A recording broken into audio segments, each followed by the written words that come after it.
The Tubes have been one of my favorite bands since I first stumbled across their music in the early 80s. At the time I was still in high school and I was thrilled to discover this band that incorporated theatrics into their live concert performances. They were also part of the early MTV revolution. The band's lead singer was a guest VJ, and the band was part of the channel's Saturday Night Concert series, and of course, many of their videos found their way onto that channel. But these days, a lot of folks don't even know who the Tubes are, despite the fact that the band is still together and occasionally hits the road for a show or two. I could talk about the Tubes for hours, but that's not why we're here, so let's get going. Here are my top 5 Tubes albums. How could I not include the band's debut album? If I remember right, this thing was released way back in 1975. Produced by Al Kooper, not Alice Cooper, Al Kooper. This album has several songs that the band still performs live. And this is the album with White Punks on Dope. Coming in at number 4 is Outside Inside. The Tubes' best known song, She's a Beauty, can be found on this album.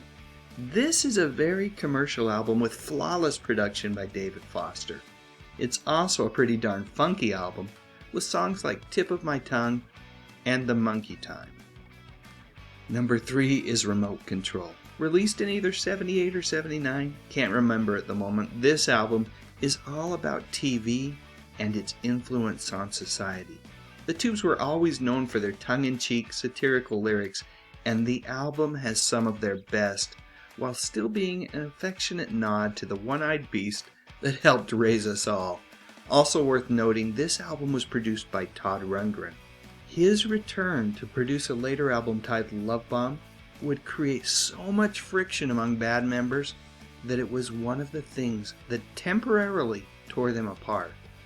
My number 2 pick is Young and Rich. This album is so good, whether you're talking about the heartfelt earnestness of the title song or the bombastic fun of the classic song Tubes World Tour. It doesn't get much better than this.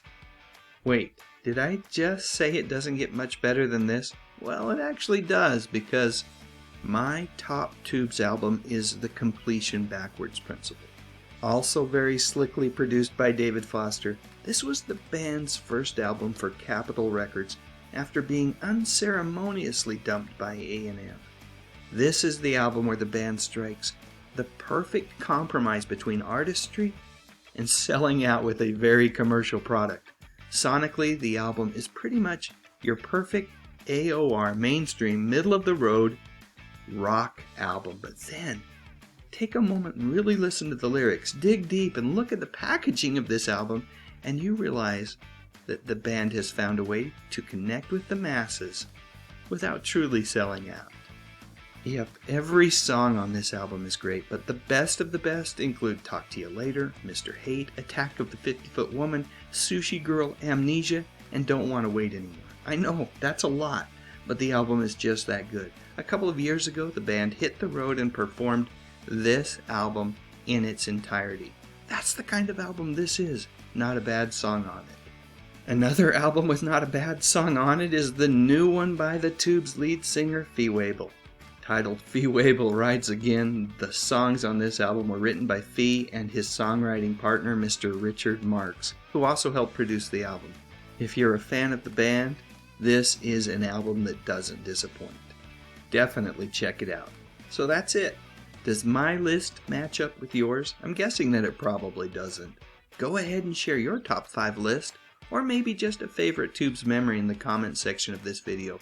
And while you're at it, why not subscribe to this channel where I talk about music and musicians from the 50s, 60s, 70s, and 80s. You know, the good stuff. But most importantly, and as always, thank you so much for watching.